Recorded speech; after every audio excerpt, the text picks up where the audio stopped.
Hello dear aspirant, Bengal গুরুকুলের YouTube চ্যানেলে তোমাদের স্বাগত। ওয়েস্ট বেঙ্গল পুলিশের যে এসআই এর পরীক্ষা, তার প্রিলি পরীক্ষা অলরেডি তোমরা জানো হয়ে গেছে এবং সামনেই রেজাল্ট এবং তারপরে মাঠ এবং তারপরেই মেইন এক্সাম।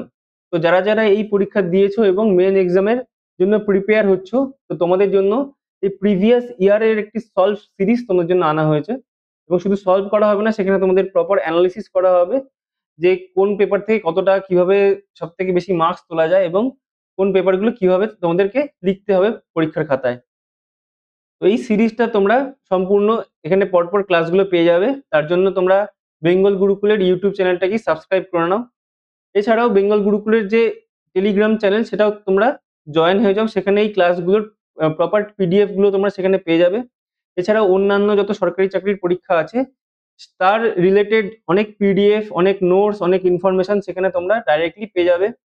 এছাড়াও যারা ওয়েস্ট বেঙ্গল এবং কেপি কনস্টেবলের জন্য প্রিপেয়ার হচ্ছ, তাদের জন্য mock test, free mock test, online এবং অফলাইন ফ্রি মক টেস্ট প্রতি রবিবার আমরা অ্যারেঞ্জ করছি এবং সেটা তোমরা এই টেলিগ্রাম গ্রুপে জয়েন করলে সেখানে তোমরা কোশ্চেনগুলো পেয়ে যাবে এবং তার অ্যান্সার কি পেয়ে যাবে এবং আমাদের ইউটিউব চ্যানেলে তার সেই অ্যান্সারের অ্যানালাইসিস তোমরা পেয়ে যাবে।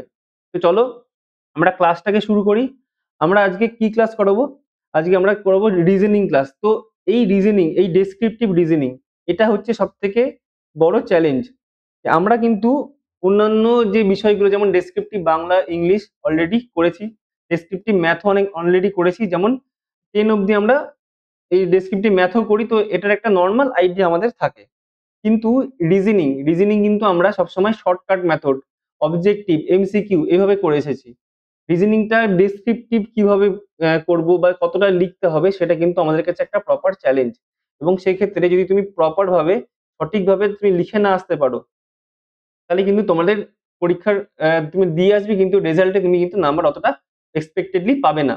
তো সেই জায়গা থেকে দাঁড়িয়ে বা যদি তুমি বেশি লিখে ফেলো, তাহলে সেই ক্ষেত্রে কি হবে, তোমার টাইম ম্যানেজমেন্টে প্রবলেম হবে।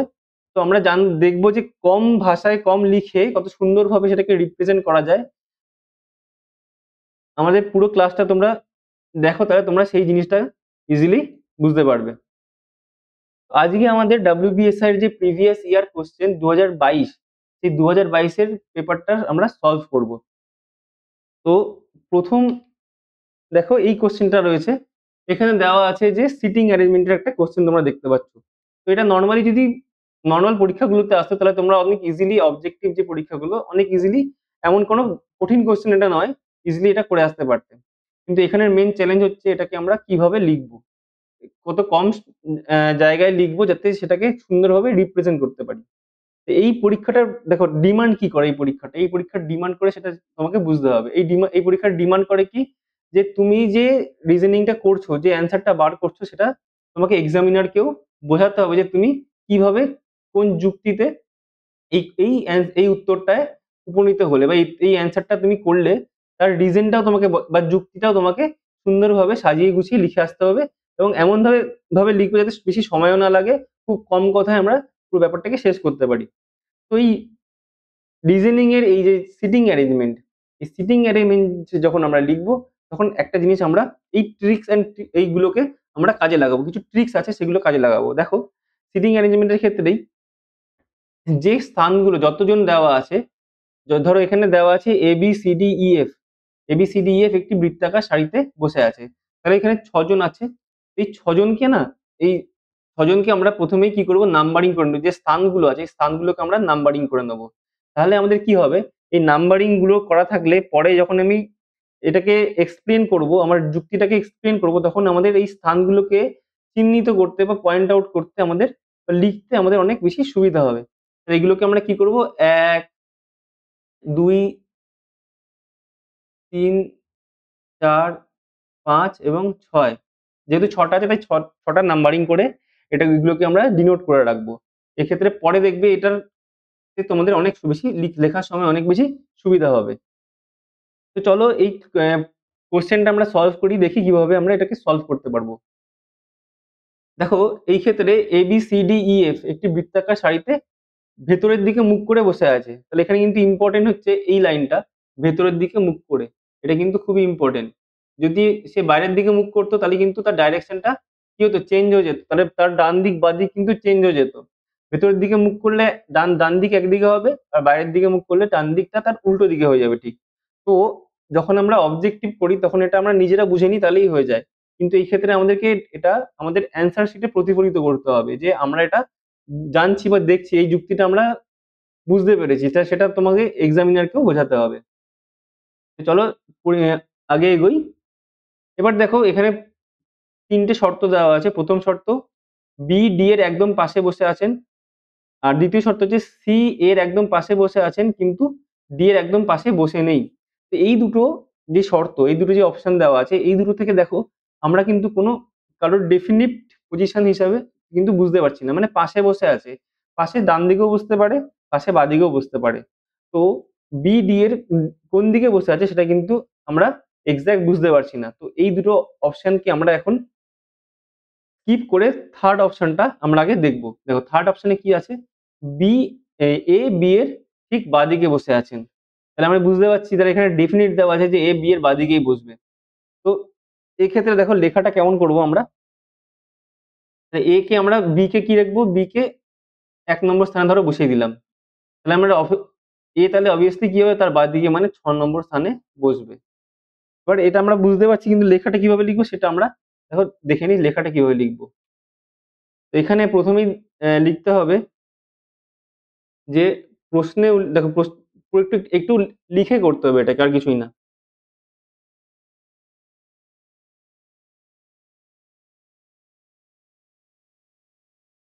প্রশ্নে উল্লিখিত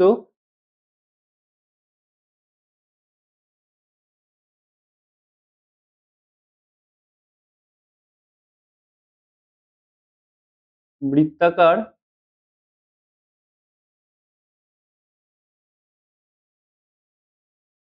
সারিটি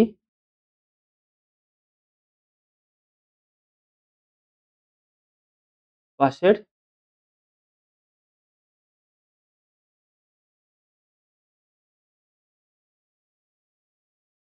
চিত্র দ্বারা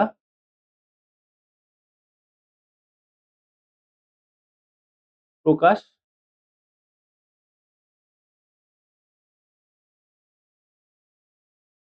করা হলো। ঠিক আছে, এটা লিখে নিলাম। এরপর আর কি লিখবো,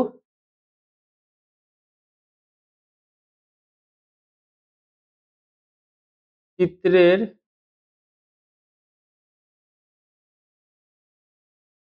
ছটি স্থানকে ১ থেকে ৬ নম্বর দ্বারা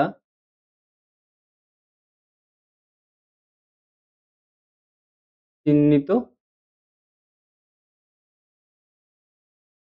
করলাম। তাহলে দেখো ১ থেকে ৬, ১, ২, ৩, ৪, ৫ আর ৬। ৬টা স্থানকে ৬ দিয়ে ৬টা নাম্বার দিয়ে আমি চিহ্নিত করে নিলাম। ঠিক আছে? এরপরে দেখো কি বলেছে? এরপরে অপশন সি থেকে আমরা শুরু করব যে এ বি এর ঠিক বাঁদিকে বসে আছে। তাহলে শর্ত সি অনুসারে এ বি এর বাঁদিকে অর্থাৎ ৬ নম্বর স্থানে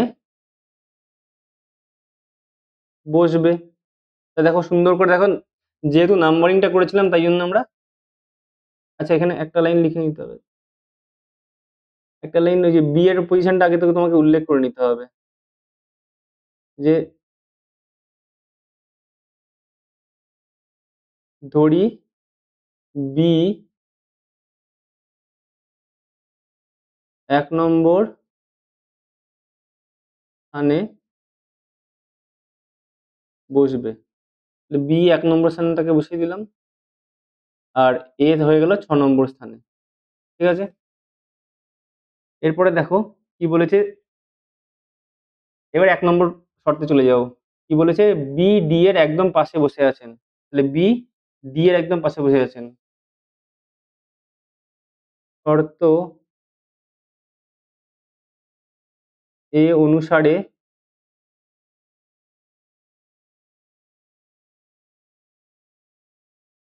যেহেতু বি ডি এর একদম পাশে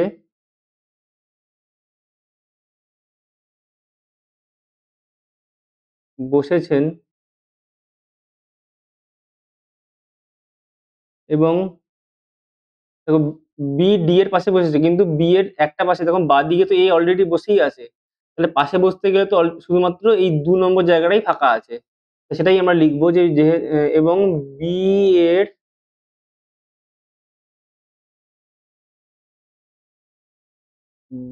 বাঁদিকে এ বসে আছে, সুতরাং ডি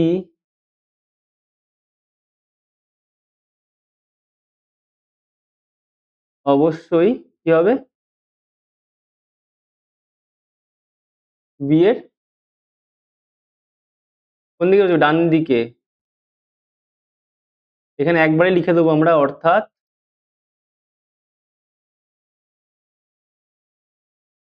২ নম্বর স্থানে বসবে। দেখো কি কি লিখবো, কত সুন্দর করে লিখে দিচ্ছি তোমাদের জন্য। তো দেখো বি ডি এর তাহলে ডান দিকে বসবে, ডি বি এর ডান দিকে বসিয়ে দিলাম, তাহলে ২ নম্বর স্থানে বসে গেল। এরপর আমরা দেখে নেবো যে শর্ত ৩ কি বলছে, বি কি বলছে। বলছে সি এর একদম পাশে বসে আছেন, কিন্তু এফ এর একদম পাশে বসে নেই। তাহলে সি এর পাশে বসবে, কিন্তু এফ এর পাশে বসবে না। তো সেটাই দেখি। দেখো সি হচ্ছে এর পাশে বসবে, তাহলে এর পাশে যদি বসতে হয়, তাহলে একই রকম ভাবে এর ডান দিকে বি আছে, তাহলে এর দিকে বাঁদিকে বসতে হবে। তো সেটাই লিখি। শর্ত বি অনুসারে সি এর পাশে বসবেন, যেহেতু কিরকম ভাবে লিখবো, যেহেতু বি আছে কি, বি এর এর ডান দিকে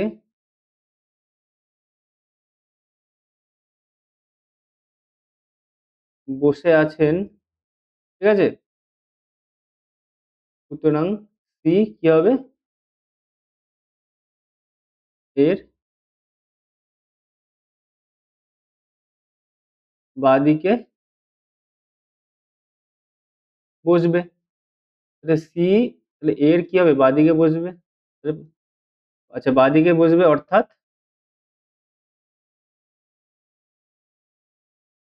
কোথায়? ৫ নম্বর স্থানে বসবে। এরপরে আর কি বলেছে? এফ এর ক্ষেত্রে কি বলেছে? এফ কিন্তু সি হচ্ছে এফ এর একদম পাশে বসবে না। তাহলে সি এফ এর পাশে বসবে না। তাহলে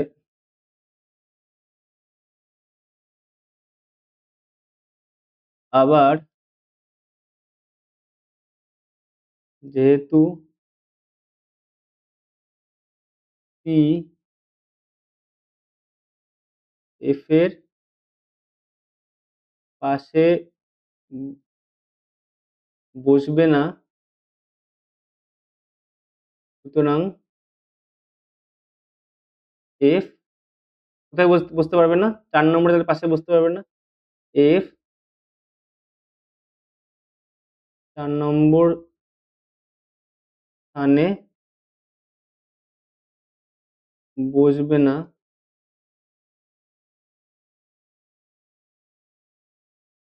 এফ অবশিষ্ট থাকা ৩ নম্বর স্থানে বসবে। তাহলে এফ কোথায় হবে? ৩ নম্বর স্থানে বসবে। আর ৪ নম্বরটা কি হবে? এবং ৪ নম্বর স্থানে এটা লিখতে হবে অবশিষ্ট থাকাটা, এটা কিন্তু তোমরা লিখবে, অবশিষ্ট থাকাটা কিন্তু মেনশন করবে। অবশিষ্ট থাকা কে? তাহলে এ বি সি হয়ে গেছে, ডি হয়ে গেছে, ই বাদ রেখেছে, অবশিষ্ট থাকা ই বসবে। তা দেখো কত, এটা তো আমি তোমাদের দেখাচ্ছি বলে টাইম লাগছে, কিন্তু তোমরা যখন লিখবে তখন আরো তাড়াতাড়ি লিখবে। তাহলে কত টাইম কম সময়ে সুন্দরভাবে আমরা বুঝিয়ে দিলাম যে লেখা ইয়েটা মানে সিটিং অ্যারেঞ্জমেন্টে কে কোথায় বসবে সেটা আমরা কিন্তু পেয়ে গেলাম। তাহলে এ বি, তারপরে ডি এফ ই সি। এই এবার এটাকে কাজে লাগাবো, সামনে কোশ্চেন গুলো আমরা অ্যান্সার দেবো। কি কি কি ছিল? এ ছিল, বি ছিল, ডি ছিল, এফ, ই আর সি। এবার কি বলছে? এফ কোন স্থানে বসে আছে, ই কোন স্থানে বসে আছে। তাহলে ই কোন স্থানে বসেছে? এফ এর ঠিক বাঁ দিকে। তাহলে না, দেখো এফ এর কি কোন দিকে আছে? ডান দিকে আছে, তাহলে এই অপশনটা হবে না। এক্ষেত্রে এ এবং বি এর মাঝখানে কোনো, না এ আর বি এর মাঝখানে তো হচ্ছেই না। ডি এর ডান দিকে দ্বিতীয় স্থানে, ডি এর ডান দিকে, হ্যাঁ দেখো ডি এর ডান দিকে প্রথম স্থানে এফ আছে এবং দ্বিতীয় স্থানে ই আছে, তাহলে এই অপশনটা হবে। আর সি এর ঠিক ডান দিকে স্থানটিতে, সি এর, না সি এর বাঁ দিকে আছে। তাহলে দেখো এখানে লিখবো কি করে? এটা লিখবো হচ্ছে চিত্র থেকে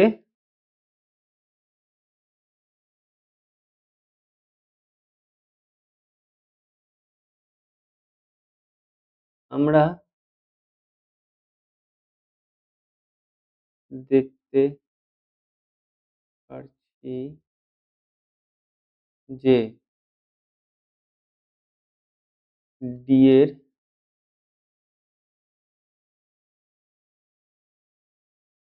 ডান দিকে দ্বিতীয়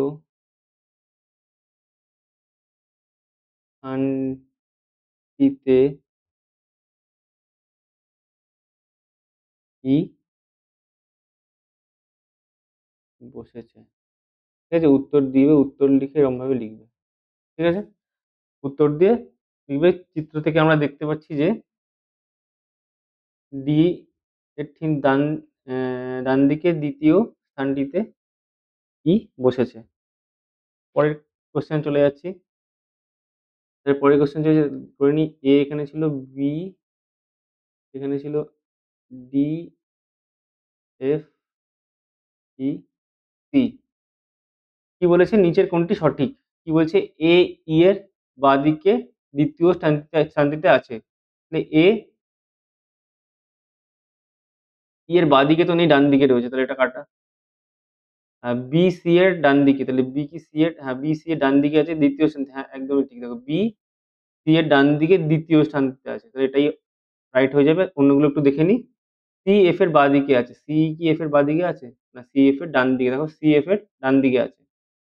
আর ডি ই এর ডান দিকে, ডি ডি ই এর, না ডি ই এর বাঁদিকে, উল্টো, তো একটাও হবে না। এক্ষেত্রে কি লিখবো? সেম উত্তর লিখে চিত্র থেকে আমরা দেখতে পারছি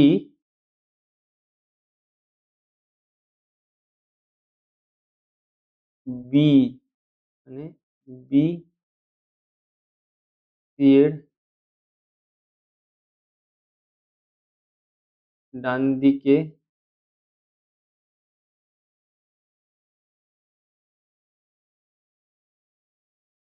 দ্বিতীয় স্থানটিতে আছেন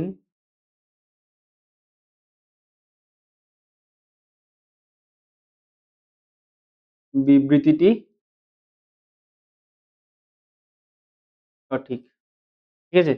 এই ক্ষেত্রে তোমরা এইখানে না অপশনটা দিও যে অপশন সি, সি দিয়ে তখন ডি এর ২য় ডি এর দিকে এটা অপশনটাও দিয়ে দেবে। তাহলে আরো বেশি পারফেক্ট হবে। এক্ষেত্রে দেখো কি হবে অ্যান্সারটা? এ, বি, ডি, এফ, ই, এখানে ছিল সি। তো সি, ই এর ডান দিকে আছেন। অসত্য কোনটা বার করতে হবে? সি, হ্যাঁ, ই এর ডান দিকে যেটা ঠিক। তাহলে অপশনটা ঠিক কিন্তু এখানে অসত্য খুঁজতে হবে তাহলে এটা আমার অ্যান্সার হবে না। আ ডি এফ ডি এর একদম ডান দিকে আছেন। এফ ডি এর একদম ডান দিকে আছেন। হ্যাঁ, এটা রাইট অপশন হিসাবে রাইট কিন্তু এই মানে স্টেটমেন্ট হিসাবে রাইট কিন্তু অপশন হিসাবে হবে না। ডি, বি এর একদম ডান দিকে আছেন। ডি সেটাও ঠিক। আর লাস্টে কি বলছে? সি, এ, সি এর বাঁদিকে না। এটা অ্যান্সার হয়ে যাবে কেন? স্টেটমেন্টটা ভুল। এই স্টেটমেন্টটা ঠিক ছিল এটা কাটা। এই স্টেটমেন্টটা ভুল। কি বলছে? এ, সি এর বাঁদিকে আছে এটা ভুল। তাহলে এখানে উত্তর কি লিখব? চিত্র থেকে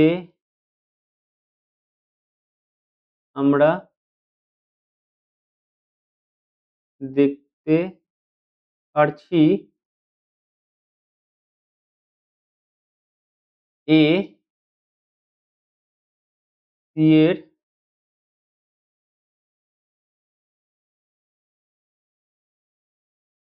একদম কোন দিকে আছে? ডান দিকে আছেন কিন্তু। দেখো ডান দিকে আছে। অর্থাৎ ডি অপশনটা দিয়ে দিলাম। এ, সি এর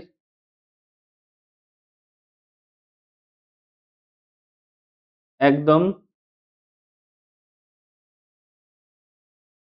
বাঁদিকে আছেন এই বিবৃতিটি কি হবে? অসত্য। তাহলে এখানে অসত্য বার করতে বলেছিল। তাহলে রিজনটাও দিয়ে দিলাম। দেখো রিজনটা ১ম এ দিয়ে দিলাম যে এ, সি এর কিন্তু একদম ডান দিকে আছেন। তাই জন্য এ, সি এর যে বাঁদিকের এই বিবৃতিটা এটা কি হয়ে যাবে? অসত্য হয়ে যাবে। ঠিক আছে? তাহলে অপশন ডি হয়ে গেল। তাহলে আমাদের কিন্তু এরকম ভাবে লিখবো পরীক্ষার খাতায়। এরকম না যে অপশন ডি টিক দিয়ে দিলাম। চিত্রটা তোমাকে বারবার আঁকতে হবে না। চিত্রটা যে উপরে একবার আঁকা থাকবে ওটা ওটা দিয়েই তুমি বারবার ওখান থেকে ইন্ডিকেট করে দেবে চিত্র। দরকার পড়লে চিত্রের একটা নাম দিয়ে দেবে চিত্র নম্বর ১। ঠিক আছে? চিত্র নম্বর ১ থেকে দেখতে পাচ্ছি এরকম বলে দেবে। এরপরে দেখো নিচের কোন জোড় এর ২য় ব্যক্তি ১ম ব্যক্তির ঠিক বাঁদিকে আছে। মানে ২য় ব্যক্তি বলতে যেটা 2nd এ আছে ২য় ব্যক্তি যে এখানে দেখো সি এ বলা আছে তাহলে এ। এ কি বলেছে? ২য় ব্যক্তি ১ম ব্যক্তির বাঁদিকে। এখানে কিন্তু ডান দিকে দেওয়া আছে কিন্তু বাঁদিকে মানে এ সি এর বাঁদিকে আছে। তাহলে এ কি সি এর বাঁদিকে আছে? ২য় ব্যক্তি ১ম ব্যক্তির ঠিক বাঁদিকে। না এটা ১ম টাই ভুল তাহলে। এরপরে দেখি বি এফ এর কি এফ কি বি এর বাঁদিকে আছে? এফ বি এর বাঁদিকে বলেছে ১ম ব্যক্তি। এটাও হবে না। ডি ই এর বাঁদিকে। এটাও হবে না। বাঁদিকে আছে কিন্তু দূরে আছে। মানে ই ডি এর বাঁদিকে না, ই ডি এর বাঁদিকে না। এফ ই এর বাঁদিকে। এফ ২য় ব্যক্তি এফ ই এর বাঁদিকে। তাহলে এফ হ্যাঁ, obviously এফ ই এর বাঁদিকে আছে তো এটা হচ্ছে রাইট অ্যান্সার। তাহলে এক্ষেত্রে উত্তর লিখে দেবো এরকম ভাবে।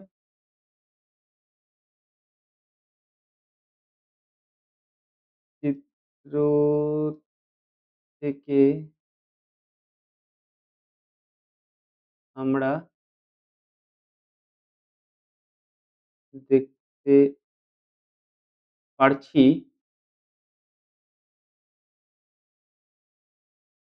এফ, কমা ই এর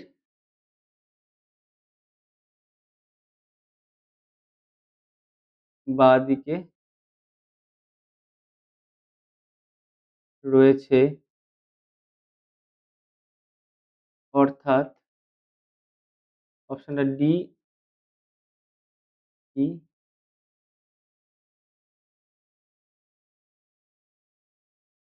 সঠিক। ঠিক আছে? তাহলে বুঝলাম যে কিভাবে দেখো ইয়ের এই সিটিং অ্যারেঞ্জমেন্টের অ্যান্সার গুলো কিভাবে আমরা করব। সেল করতে তো আমরা এমনিও পারতাম। কিন্তু সেটাকে লিখবো কিভাবে সুন্দর করে সেটা আমরা দেখো পরপর ১ম একটা এরকমভাবে লিখে নিয়ে তোমাকে সিটিং মানে যে ছকটা এঁকে নিতে হবে এবং আঁকার পরে এই একটা চিত্রই থাকবে। চিত্র ধরো চিত্রের নিচে চিত্র নম্বর 1 দিয়ে দেবে। চিত্র নম্বর 1 দিয়ে দেবে। ঠিক আছে? চিত্র নম্বর 1 দিয়ে তোমরা করে দেবে। এবারে যখন লিখবে তখন হচ্ছে গিয়ে তোমরা এখানে এই চিত্র নম্বর 1 থেকে চিত্র নম্বর 1 থেকে এটাও দিয়ে দিতে পারো। তাহলে আরো স্পেসিফিক হয়ে যাবে। তো দেখলাম আমরা। এরপর আমরা দেখব আর কি কোয়েশ্চেন ছিল? বাকি একটা হ্যাঁ, এটা রয়ে গেছে একটা এখনো। তাহলে একটা রয়ে গেছে এখনো যে নিচের কোন জোড়া আগে লিখে নিই। এ, বি, ডি, এফ, ই, সি। নিচের কোন জোড়া এর দুটি ব্যক্তির মধ্যে কেবলমাত্র একজন বসে আছে? মানে যে দুটো জোড়া দেওয়া থাকবে তাদের মধ্যেখানে একজন থাকবে। তাহলে বি আর ই। বি আর ই এর মধ্যে দুজন বসে আছে, সি আর এ, তাহলে হবে না। ডি আর ই এর ক্ষেত্রে দেখো, ডি আর ই এর ক্ষেত্রে হ্যাঁ, একজন শুধুমাত্র এফ বসে আছে। তাহলে এটা আমার রাইট অ্যান্সার। এ বি এর মধ্যে কেউ নেই, তাহলে এটাও কাটা। আর সি আর ডি, সি আর ডি তার মাঝখানে দুজন বসে আছে, তাহলে এটাও কাটা। আমার রাইট অ্যান্সার হচ্ছে এটা। তাহলে একই রকম ভাবে লিখবো। দেখো দেখো চিত্র, তাহলে নাম্বারটা দিই। চিত্র নম্বর 1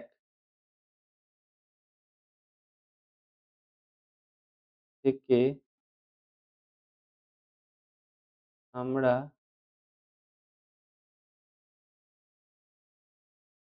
দেখতে পাই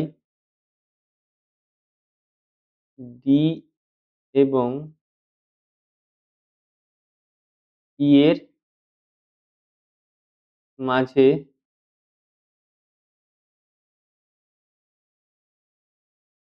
শুধুমাত্র কে আছে? এফ। লিখে দিলাম আমরা, লিখে দিলাম যে এফ আছে। সুতরাং নির্ণেয় উত্তর, এভাবে লিখতে পারো নির্ণেয় উত্তর। অপশন দিয়ে দিলাম ডি, ই। ঠিক আছে? তাহলে সিটিং অ্যারেঞ্জমেন্টে কিভাবে লিখবো আমরা সেটা দেখলাম। এই নিয়ে আশা করি আর কোনো কারোর মধ্যে ডাউট থাকবে না। তোমাদের কমপ্লিট প্রিপারেশনের জন্য ডাব্লিউবিপি এন্ড কেপিএসআই এর মেন গুরুকুল ব্যাচ আমরা নিয়ে এসেছি। যেখানে তোমাদেরকে হাতে ধরে ডেসক্রিপটিভ বেঙ্গলি, ডেসক্রিপটিভ ইংলিশ, এছাড়াও ডেসক্রিপটিভ ম্যাথ এবং ডেসক্রিপটিভ রিজনিং এগুলো করানো হবে। জিকে পড়ানো হবে এবং অজস্র সাজেস্টিভ নোট দেওয়া হবে। ওয়ান লাইনের জিকে হবে। তোমরা এগুলো পড়ে জিকে নিয়ে অত সমস্যা হবে না। সমস্যা মেনলি হবে ডেসক্রিপটিভ বেঙ্গলি, ইংলিশ আর ডেসক্রিপটিভ ম্যাথ আর রিজনিং এ। তো আর সবথেকে বেশি দেখো ম্যাথ আর রিজনিং কিভাবে লিখবো সেগুলো সবকটার প্র্যাকটিস, প্রচুর প্র্যাকটিস করানো হবে এই ব্যাচে। খুব তাড়াতাড়ি ব্যাচ চলে আসছে। অলরেডি পিএসসি মিসলেনিয়াস এর ডেসক্রিপটিভ ব্যাচ চলছে। সেখানে আমরা ডেসক্রিপটিভ স্যারেরা বাংলা, ইংলিশ ডেসক্রিপটিভ করাচ্ছে। তোমাদেরকেও অনেক প্র্যাকটিস সেট করানো হবে। অনেক তোমাদের মক টেস্ট নেওয়া হবে। তোমাদের লিখে দেখানো হবে। তোমাদের লেখা চেক করা হবে। এছাড়াও ডেসক্রিপটিভ ম্যাথ রিজনিং এর ক্ষেত্রে তোমাদের কোথায় কি ভুল হচ্ছে সেটা দেখানো হবে। তো তোমাদের জন্য একদম কোর্স ফিটাও একদম কম রাখা হয়েছে। দেখো কোর্স ফি 1299, কিন্তু দেখো 1299 যদি তুমি ফার্স্ট যে 50 জন ক্যান্ডিডেট তাদের জন্য 999 করা হয়েছে ব্যাচ ফিটা। এই কোর্স ফি 999 একদম নমিনাল একটা কোর্স ফি। 999 এ এত কটা সাবজেক্ট তোমাকে, যেমন Bengali, English, math, reasoning, GK, এত কটা সাবজেক্ট আলাদা আলাদা মেন্টররা তোমাদের ক্লাস নেবে, তোমাদেরকে সাজেশন দেবে। তো তোমরা সবাই জয়েন হয়ে যাও এই ব্যাচে। আর এই ব্যাচে জয়েন হওয়ার জন্য আর আর এই ব্যাচের সম্বন্ধে যে কোনো তথ্য জানার জন্য তোমরা এই নাম্বারে, এই 989022433738 এই নাম্বারে কন্ট্যাক্ট করে নিতে পারো কোনো রকম কোয়ারিজ থাকলে। ঠিক আছে? আর তোমাদের যেই মেইন ব্যাচ এটা অলরেডি চলছে, তার ২-৩ টে ক্লাস হয়ে গেছে অলরেডি। 599 তার জন্য কোর্স ফি রাখা হয়েছে। 599 এ তোমরা আ এই লেভেলের যে প্রিপারেশন, এই লেভেলের যে গাইডেন্স তোমরা খুব নমিনাল প্রাইস এ পাচ্ছ। তো যারা পিএসসি ক্লার্কশিপ এর জন্য করছো তারা কিন্তু এই কোর্সটা এনরোলমেন্ট এখনো করে নিতে পারো। ক্লাস ২-৩ টে হয়েছে, তার রেকর্ডিং তোমরা পেয়ে যাবে। কপি চেকিং চলছে 599 এটার জন্য। চলো ঠিক আছে। ধন্যবাদ আমাদের ক্লাসটা দেখার জন্য। আর এরকম প্রিভিয়াস ইয়ারের আরো পেপার গুলো আমরা নিয়ে আসবো। আমাদের ইউটিউব চ্যানেলটাকে তোমরা সাবস্ক্রাইব করে নাও।